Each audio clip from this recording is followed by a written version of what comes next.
Welcome back to the Marvel Timeline Rewatch, where we cover all of the Marvel Cinematic Universe movies, one-shots, and TV series. This week we have Black Widow, directed by Kate Shortland, starring Scarlett Johansson, Florence Pugh, and Ned Benson. The release date was July 9th, 2021, which actually was supposed to be like May 1st, 2020, but we all know what happened in 2020. Yep. The timeline happened directly after the events of Civil War, pretty much actually right after the Germany airport fight scene. Yeah. So, very quickly, this happens pretty much in the same time frame as Black Panther. So, as always, my name is Justin, here with my co-host, Jacob. Jacob, how are you doing today? Great. Excited to talk about this movie and get to see Black Widow finally in her own movie. And all that comes along with that, being one of the, I'll say, least powerful Avengers. This wouldn't be somebody you would expect to have like a marquee movie, but that's what it kind of ended up being. Yeah. All right, so 5 fun facts? Yep. All right, first up, a Black Widow film was almost made in 2004. David Hayter and Marvel actually had a deal with Lionsgate to fund the project, but Lionsgate dropped it in 2006, and they couldn't find they couldn't find anyone else to finance the film. Wow. So there was almost a Black Widow before Iron Man. I mean, I get it. Like I said, it's not one of the marquee characters, so yeah, it would have kind of been like an Incredible Hulk, I feel like, esque, where they made it really before they kind of knew what direction they were going to go with. Yeah, it almost been like the movie Hulk. Yeah. Because the Hulk movie existed. Yes. Around that same time. It would have been interesting to have him in there. Oh, yeah. Or to have Black Widow as one of the movies. All right, fun fact number 2. Scarlett Johansson was not the first choice for Black Widow. Okay. Emily Blunt was. Ah. But Emily Blunt already had another gig shooting Gulliver's Travels with Jack Black. What could have been? It's like the what ifs of acting for. I could have been in the MCU. Yeah, but I chose not to be. From a success standpoint, or I guess more movie standpoint. Yeah, more money. More money. Who's made more? Probably Scarlett. I don't know. That'd be interesting. Number 3, the actor that played Alexei lost 60 pounds during the filming of Black Widow. He actually put on weight because he had to get up to like 280 pounds or 260 pounds after filming season 4 of Stranger Things. So he could look heavy and stuff. And then he had to then go back and film the flashbacks. So he ended up losing 60 pounds to do that. Why you couldn't have filmed the flashback scenes beforehand, but especially when it's a different actor or it's the same actor, but it's different like curls and and I'm thinking like with Thor, when Thor got big, I think they just used like a fat suit thing. Yeah. So could they have not done the same thing? I don't know. Interesting. Yeah, it is. Taskmaster was famously changed in this one. Yes. Because in the comics, Taskmaster is a mercenary named Tony Masters, but they turned it into Antonia Dreykov, which is Dreykov's quote-unquote dead daughter. Yeah. To fit the storyline more. So they gave the Taskmaster mantle to her, which, again, I thought that was a Spider-Man villain. That's what I thought too. I'm pretty sure it's a Spider-Man villain, and it was a guy in the comics, like you said. So I mean, the further they get into this series, the less and less they're doing of the comics. So maybe that's part of it. Which I think makes sense because, like, if you look at the comics, they have the full range of characters: X-Men, Fantastic Four, like everything. So then when you go to the movies, and it's like, well, no, Fox has these rights and Sony has these rights and Disney has these rights, and it's like you can't do everything by the book. And if you did, you'd be like, you would just have to make so many. and do so many things and keep the storylines going, and it Well, just then wouldn't we'd be have feasible. like the DC universe where it's garbage. Right. So I don't mind them taking some creative liberties and making these different. yeah. Well, in Secret Invasion, the director for Secret Invasion was told not to read the comics, Oh, okay. so that they would just do whatever. Yeah. So I think that's a good approach. You take the idea of then the it becomes a story and then film. you You're run not with it. Yeah. you don't know what's gonna happen, Right. or And you're that's not why it's anticipating called what's gonna the happen. cinematic universe, not the comic universe. Exactly. So, yeah. So Julia Louis-Dreyfus was supposed to have her Marvel debut in the post-credit scene here, Mm. but was later in Falcon and the Winter Soldier. This was supposed to release before before COVID-19 delayed the season Right. back an entire year. Luckily for Marvel, they already had all these TV series ready to go Yeah. and put it straight onto Disney Plus, and didn't miss a beat. Well, and I'm almost happier it went that way because I felt like they explained Valentina's role better in the Falcon and the Winter Soldier than if you just would have saw her for that 2 minutes, if it was even that. Well, it'd at have the been end like of Black Nick Widow. Fury coming in Yeah, Iron Man and be like, "Who's this?" that's true. Yeah, but I was just watching how she set herself up in Falcon and the Winter Soldier versus the Black Widow. You kind of already had the idea of, oh, this is who she is, what she's doing, so it makes sense that she's going after Yelena. So. Yeah. Or is already actually, because she mentions her another contract, so or another target, so she's already been working with her. Yeah. I didn't think about that one. Yeah, because when she comes up to her, Yelena says, "I didn't think you were supposed to bother me on personal time or vacation," and she goes, "Well, I have another." Is Yelena part of the Red Room? Well, Yelena was part of the Red Room, but Valentina. I'm sorry, not Yelena. Valentina. No, Valentina is like orchestrating her own Avengers, like the B team, so to speak. Gotcha. Like the Suicide Squad of DC. Like if these people die, we don't really care. So she's forming that group, and I think Yelena is part of that, and I think she's had to send her out on missions, and then that's why she comes up to her and she was like, she's the Black Widow of the B team. Yeah. Well, I mean, she is a Black Widow. Yeah, because I think the Thunderbolts movie is going to be about Valentina's group, so it's going to have like Yelena in it. I think Sebastian Stan as Bucky Barnes is in it. It's got Ross in there. It's got Ross in there. They replaced Ross. Yeah, and it's got because think Ross died also. I think Alexi's in it as well. The actor, not the yeah. I think Alexi is as the Red Guardian. Yep, and they have John Carter, the not Captain America dude, and then I also think I saw something where the villain from Ant-Man and the Wasp is going to be in it. That like phase girl, I can't remember what her name was, but it's like Photon something. Watched that movie once. Yeah. Where she like phases through things. I don't know. I think she's in it, but I think that's the Thunderbolts crew is what that's going to be about. Well, we're going to find out about that. I don't know. We should get more information about that, but yeah.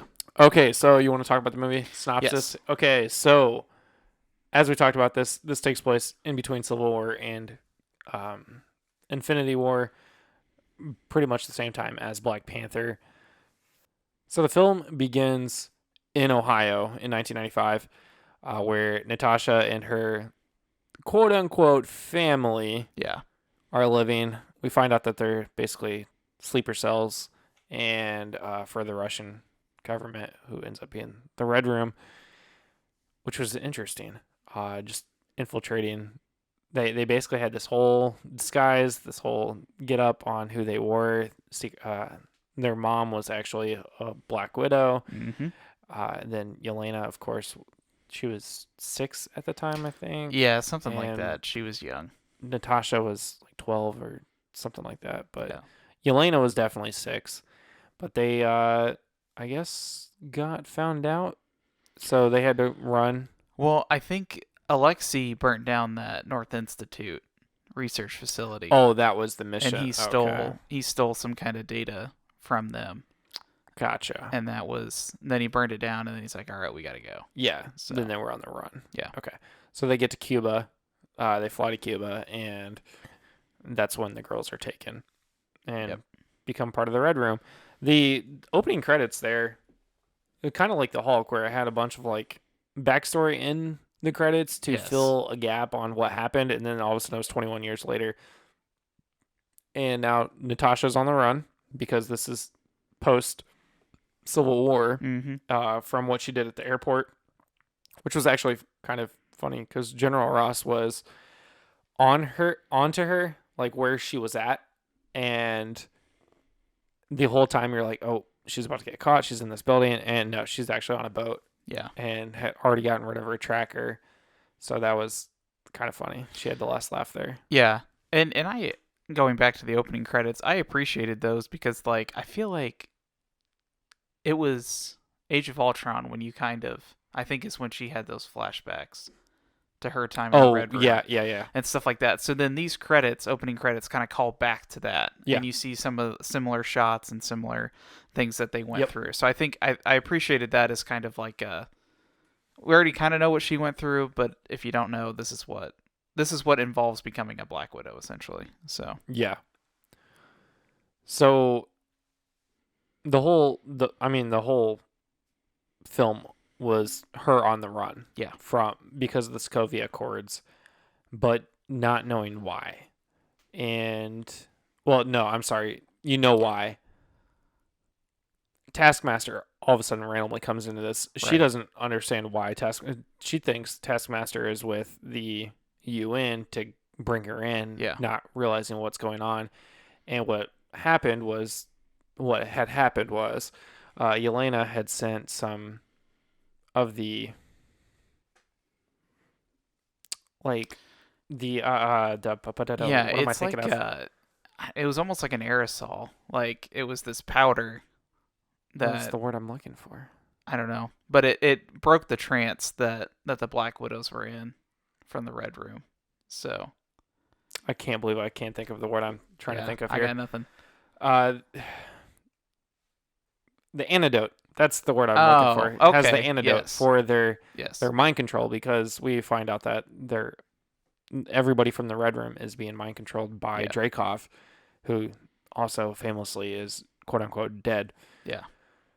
So Yelena sends this antidote to Natasha, hoping that she can give it to the Avengers to then spread out and get rid of the Red Room. Turns out Natasha's not part of the Avengers Yep. anymore, so that's why Taskmaster is coming after her to get that stuff. Doesn't care about Natasha at all. Just Mm-mm. wants the antidote. Yeah. So she goes finding Yelena at this point, and they end up fighting.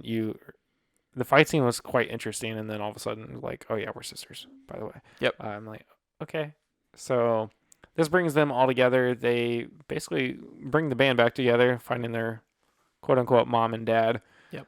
They have to break Alexei out of the prison to come and find their mom, basically. Yeah.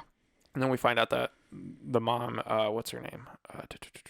Melinda. It's not Melinda, but it's something like that. Yeah, Melina. not Melina Yeah. is still part of the Red Room, Yeah. working for Dreykov, which is a big to do. You think that she's turning their whole family in. Yeah. Which I liked. I liked how they didn't hide the fact that like this is a very non-functional family, like because Yeah, the beginning of the movie they look like this happy family together, and then you realize they're not. Like nobody's really together. They're all agents. So when they all come back for this family reunion at Melina's house, like Alexei is still Alexei. He talks about himself. He's self-absorbed yeah, with being the Red Guardian.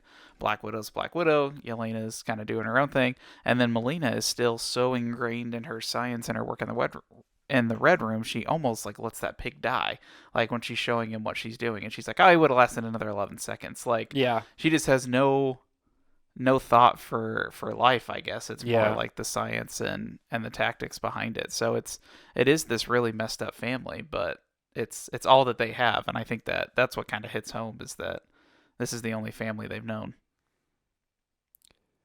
Yeah, I thought it was interesting too because they were only together for 3 years, Yeah, 21 years ago. yeah. How many people do you know today from 21 years ago that you only knew for a couple years? I mean, I would have been 5 years old, So how so many none. of your friends from 2 to 5 Yeah.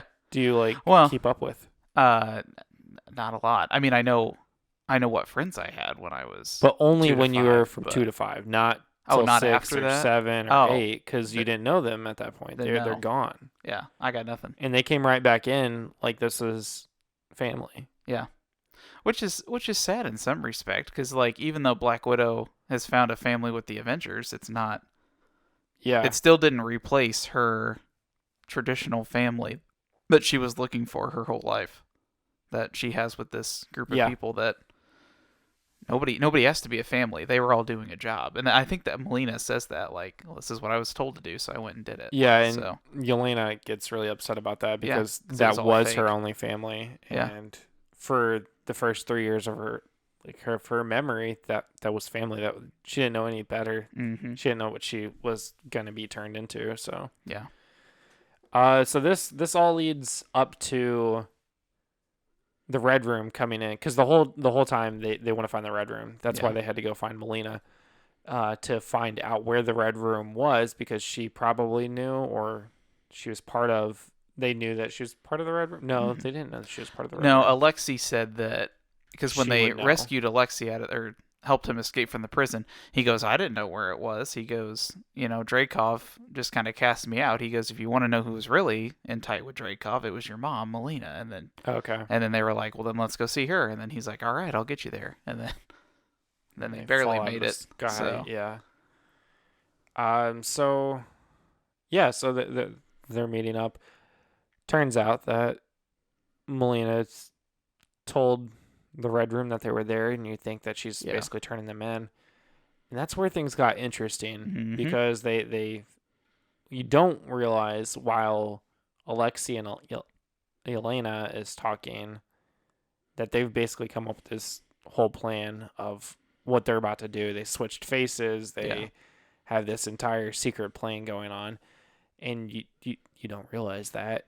So they get taken in. You see Melina talking to Dreykov about whatever, and then Dreykov realizes that it's not Melina, figures out that it is actually Natasha, which goes about as well as you would think it would. Yeah. There was a lot of like, why isn't she just trying to kill him, or why isn't he killing her? Or Yes. what's going on? And then you realize that she has something in her.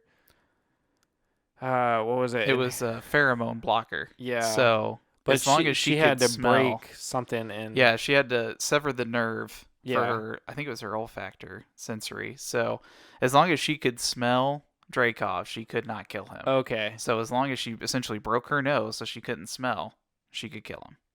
That makes more sense. Yeah. I kind of understood that, and I was just like, I don't understand what's going on here. She had to break her nose so she couldn't smell him, so she could kill him. Because otherwise, he had a pheromone blocker that he's put in all the Black Widows, which was actually like pretty incredible. Like that he thought that far ahead, because most villains don't. But he was like, I am not going to die by my own creation, so he had that installed from the get go. Well, when you create thousands of Yeah. assassins, I mean, Yeah. you're probably going to expect You them do to come need some back to kill insurance you. policy, yeah. Yeah, that's a pretty good insurance policy next to Taskmaster. Yeah. But the fact that, like, I mean, he knew that what was going to happen, and he sends Taskmaster off to go get the rest of the family and stuff. Yeah. And Natasha's just like, you're dumb because I'm going to kill you. Yeah. But she also knew that he couldn't, and she had to sell him. It was a big, like, haha, I got you. Haha, I got you. Haha, I got you. Haha, I got you. It was the biggest like poker game I've ever seen played out. Like it everybody was. bluffing, just left Literally and right. bluffs after bluff after bluff. And it was all part of a game because Melina told Natasha everything that she needed to know to defeat him. She had to get him to think that she didn't know that she could kill him. And it was because he a pretty never. good scene. Dreykov never told her why, or maybe he did. Maybe he did tell her why she couldn't kill him. But Melina had told her anyways. But kind of explained it. And then she got him riled up to try to punch her and break her nose, and then he just was not strong enough to break her nose. So then that's when she had to do it. That's herself, why so. she kept saying, "You're really weak." Yeah. And he wouldn't actually punch her in the nose because he knew what would happen. So that But he was didn't know that she knew, and yeah, it was a giant like deception game, which I thought was incredible. But was it like when, fit the movie really well. it was like when I was texting you the other day, and it was like, I know, but I Yes, don't know if you know what I know that you know, and right. I'm Yes. No, it was great. And what I loved is they stayed true to the movie. Like that is Black Widow's game is spycraft, and all throughout this movie, it yeah, was just deception and spycraft and it was cool. prison breaks, and yeah, It was it was cool. awesome. A lot of people don't watch this one just because it was just like, oh, I don't want to watch it. She's dead, and I'm just because this came out after Endgame, but it was a Well, good. It was it, pretty good. it's a good movie, and I think it's important because like all the while there's movies about Iron Man, there's movies about Captain America, there's the Avengers, there's Yeah. the Thor movies. The only other person you really don't see much about is the Hulk and Hawkeye.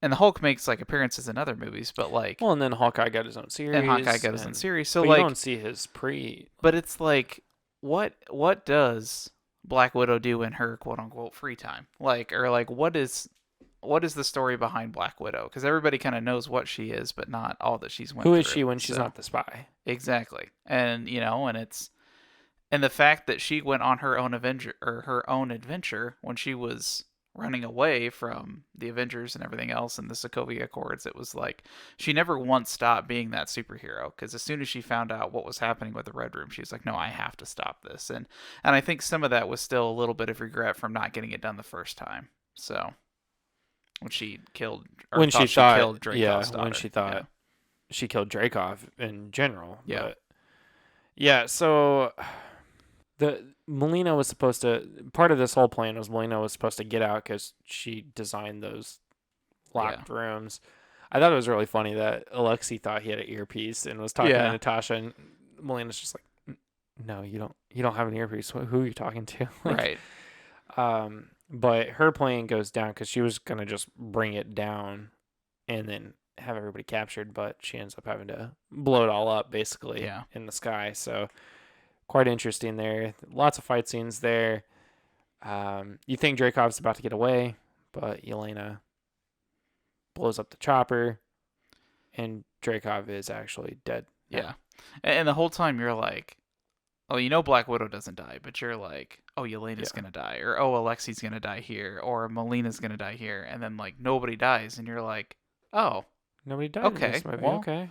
it's productive. Like, Unlike a lot of future yes, events. yes, but the whole time, like each character, I felt like towards the end of the movie, Yelena, Alexi, and Melina all had a moment where you were like, all right, this is it. Like this is their big heroic moment, and they're gonna die. Yeah. But they didn't. This so. movie actually gave me a lot of like intense like moments where I was just like, Yeah. I was like, oh, is she gonna die? And I'm like, no, she doesn't die. I'm an idiot. Yeah. No, it was Same thing it in was Black good. Panther. Actually, they both Yeah. did that to me. But especially my favorite scene was when the Red Room's coming down and they're like skydiving, and like Black Widow's trying to save Yelena first, and then once she gets her saved, then Taskmaster comes in because she's still trying to kill Black Widows, and then Black Widow has to like jump onto different objects as she's Yeah. falling down. So I thought that was really well done. And then like Melina and Alexi are trying to not die in a plane crash. So The cinematography on this one was pretty good. I like this one a lot. This might be this has to compete with a lot of. It has to compete with a lot of good ones. Doctor Strange is going to be tough to beat, but Endgame, Infinity and War. Endgame, Infinity War. I know, but this one is good in its own right. Like for a movie that the main superhero either doesn't have powers or doesn't have a fancy suit or something, I thought they did a really great job. Yeah. Yeah. Yeah. Overall thoughts? Like it? Dislike it? I like it. I like it a lot. I think it explains, Black Widow's kind of, not that she even had a character arc, but like, I don't know. It kind of, she got her own movie and it was a long time coming. So I felt like she deserved it. And I think it kind of hopefully it sets up part of what Yelena's going to do in the rest of the series. Because at the end of the movie, she was kind of tasked with freeing all the other Black Widows worldwide. With that serum, and like they free Taskmaster, they free all the Black Widows in the Red Room. So that's kind of what Alexi, Yelena, and Melina go back with, and So yeah, I'm excited to see where they take those characters because, like I said earlier, I think in Thunderbolts at least Yelena and Alexia are in it. Taskmaster might be in it as well. I don't know, Just but say we might not have seen the end of I Taskmaster. hope not. It's a cool character if they can do something with it. So Yeah. and maybe they do get incorporated back into a Spider-Man movie. So um, you never know. But no, I thought it was good. Where it stacks up among other movies, I mean, it's not necessarily my favorite movie, but I still enjoyed it. So It was a good standalone yeah, movie. You yeah, could have had it with or without the rest of the movies, yeah, I feel like. yeah. This one had like, especially since it was none of it was characters we had seen before outside of Black Widow and Ross, but he was only in it for a little bit. Um, yeah, I didn't think it was. You could definitely watch that without having seen anything else Yeah. and really not missed anything. Because you could have just been like, oh, a spy is on the run? Yeah, that makes sense. Like, Okay, yeah, checks out. yeah, Oh, she broke the Sokovia Accords? Oh, checks out. Okay, yeah, whatever those are. yep. Yeah. No, I thought it was a pretty good movie. I did like this one. I think my favorite scene, honestly, was there at the beginning when Ross thought he had her, Yeah, and she didn't. yeah. That one was pretty good. I still think my favorite scene is when they're falling out of the Yeah. Red Room ship and trying to dodge all that debris. And I don't know. I thought it was really cool that like Yelena is free falling, but never once hits any object. Because like if she would have hit any object, she would have been dead for Yeah. sure. So Or how did an object not hit the parachute? yeah, Or exactly. any And of she that? landed fine. But I mean, it's a movie, so it's gonna happen. Movies. But yeah, All right. Well, that's the movie. yeah, Next week we'll have Black Panther, which happens at the exact same time as this one. So be sure to follow us on social media at Timeline Rewatch. Like, subscribe, and share the podcast. Give us a 5-star review, preferably. Leave us a nice comment if you do. We'll read it on air, and you might be featured in a future episode. yeah, Or don't get featured, but comments really do help us, guys. Please yeah. leave us a comment. But until next week, have a good one.